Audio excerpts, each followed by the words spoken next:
কুমিল্লার চান্দিনা পৌরসভায় বছর না যেতেই কোটি টাকা বরাদ্দের রাস্তাটিতে গর্ত আর খানাখন্দে ভরে বেহাল দশা সৃষ্টি হওয়ার অভিযোগ উঠেছে। পৌরবাসীর অভিযোগ, চান্দিনা পৌরসভার প্রতিটি রাস্তায় নিম্নমানের সামগ্রী দিয়ে নির্মাণ করায় কয়েক মাসের মধ্যেই গর্ত আর খানাখন্দে পরিণত হয় রাস্তাগুলো। তারা জানান, চান্দিনা পৌরসভার উপজেলা গেট থেকে বাজার হয়ে পালকি সিনেমা পর্যন্ত 2 কিলোমিটার রাস্তার কার্পেটিং সংস্কারের কাজ করার জন্য প্রায় 2 কোটি টাকা বরাদ্দ দেওয়া হলে 2024 সালের জুন মাসে কাজটি শেষ হয়।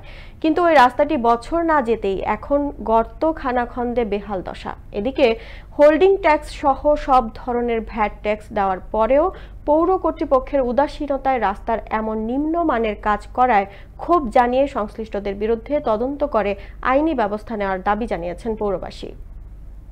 অনেক বছর যাবতে আমাদের চান্দিনা রাস্তার বেহাল দশা, কিন্তু এগুলোর আসলে কোনো সমাধান এখনো পর্যন্ত আমরা পাইনি। বাড়তে শুরু করে উপজেলা চেয়ারম্যান, মেয়র থেকে শুরু করে প্রত্যেকে কোটি কোটি টাকা লুটে নিচ্ছে।